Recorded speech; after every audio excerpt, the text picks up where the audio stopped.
കർണാടക മുൻ മുഖ്യമന്ത്രിയും മുൻ കേന്ദ്രമന്ത്രിയുമായ DV സദാനന്ദഗൌഡ BJP വിട്ട് കോൺഗ്രസിലേക്ക് വരികയാണ്. കർണാടക PCC അധ്യക്ഷൻ DK ശിവകുമാറുമായി ഗൌഡ ചർച്ച നടത്തിക്കഴിഞ്ഞു. കർണാടക BJPയിലെ തലമുതിർന്ന നേതാവ് സദാനന്ദഗൌഡ ബാംഗ്ലൂർ നോർത്തിൽ നിന്നുള്ള സിറ്റിംഗ് MP ആണ്. 2014 മുതൽ അദ്ദേഹം അവിടെ MP ആണ്. എന്നാൽ തന്നോട് ആലോചിക്കാതെ തൻ്റെ ബംഗളൂരു നോർത്ത് മണ്ഡലം കേന്ദ്ര സഹമന്ത്രിയും യെദ്യൂരപ്പയുടെ വിശ്വസ്തയുമായ ശോഭാ കരന്ദലാജെയുടെ പേരാണ് അവിടെ സ്ഥാനാർത്ഥിയായി BJP പ്രഖ്യാപിച്ചത്.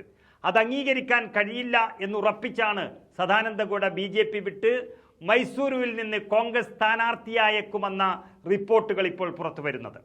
വിദ്യാർത്ഥി സംഘടനയായ ABVPയുടെ സൗത്ത് കാനറ ജില്ലാ ജനറൽ സെക്രട്ടറിയായി പ്രവർത്തനം ആരംഭിച്ച ഗൌഡ ഭാരതീയ ജനസംഘത്തിലൂടെയാണ് രാഷ്ട്രീയത്തിലേക്ക് എത്തിയത്.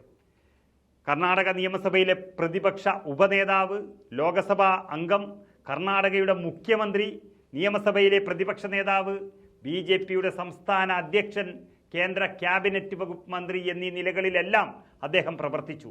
ഇത്രയൊക്കെ സ്ഥാനങ്ങളിൽ ഇരുന്ന് BJPയെ ശക്തമാക്കിയ ഒരാളെ പൂർണ്ണമായും അവഗണിച്ചതിലുള്ള പ്രതിഷേധം ഇപ്പോൾ സംസ്ഥാനത്ത് കത്തിപ്പടരുകയാണ്. ഒന്നാം നരേന്ദ്രമോദി സർക്കാരിൽ റെയിൽവേ മന്ത്രിയായിരുന്ന സദാനന്ദഗൌഡയെ പിന്നീട് റെയിൽവേ മന്ത്രാലയത്തിൻ്റെ ചുമതലയിൽ നിന്നും മാറ്റി പാർട്ടിയിൽ നേരിടുന്ന അവഗണനയിലും BJPയുടെ ചില നടപടികളിലും കടുത്ത വിമർശനം ഉന്നയിച്ചുകൊണ്ട് അദ്ദേഹം കഴിഞ്ഞ ദിവസങ്ങളിൽ പരസ്യ പ്രതികരണവും നടത്തിയിരുന്നു.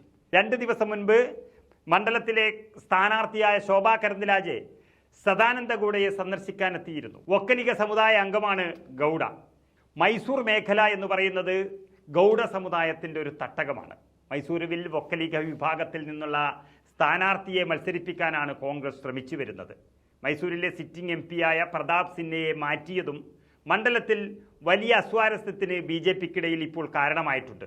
അതിനിടയിൽ മൈസൂരിൽ നിന്ന് BJP സ്ഥാനാർത്ഥിയായി പ്രഖ്യാപിച്ച മുൻ രാജകുടുംബാംഗം യദുവീർ വോഡയാർക്കെതിരെ സദാനന്ദഗൌഡ കോൺഗ്രസിൻ്റെ സർപ്രൈസ് സ്ഥാനാർത്ഥിയാകുമെന്ന് ഏതാണ്ട് ഉറപ്പായി കഴിഞ്ഞു. ഒരു കാര്യം ഉറപ്പാണ്, സദാനന്ദഗൌഡയെപ്പോലുള്ള ഒരാൾ BJP വിട്ടു എന്നാൽ കർണാടകയിലെ BJPക്ക് അതിനപ്പുറം തിരിച്ചടി ഇനി വരാനില്ല.